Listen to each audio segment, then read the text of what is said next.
Euh, à quel moment l'amour de porter le drapeau marocain est venu et comment ça s'est passé?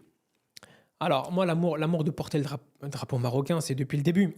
Pardon, moi, quand on était jeune, avec mon papa, on allait au Maroc l'été, hein, un mois d'été, comme tout le monde. On prend la voiture, on met les bagages sur la voiture, on y va. Donc, moi, j'ai connu le Maroc où on était tous très contents de descendre, tous ensemble, toute la famille. On retournait dans notre maison à Rimisset où on était très heureux. Puis après, on voyageait, on visitait.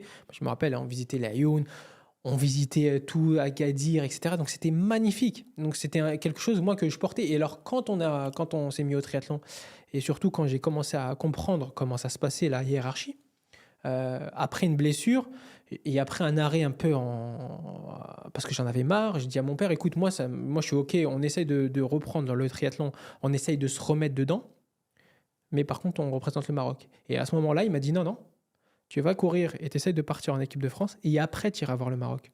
Tu vas pas voir le Maroc en n'ayant aucun bagage derrière. Parce qu'en fait, le problème qu'on peut retrouver, c'était que en fait, quand on fait des compétitions internationales, c'est très difficile parce qu'on voyage seul ou alors on voyage avec quelqu'un. Mais c'est très difficile, il y a beaucoup de choses à apprendre.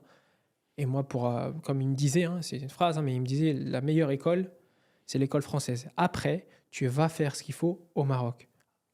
C'est le plus important, c'est d'avoir un bagage. Ne va pas comme ça, les yeux bandés, et on y va, on dit on veut courir pour le Maroc. Non, non, il me dit ça marche pas ça. C'est formation plus expérience. Exactement.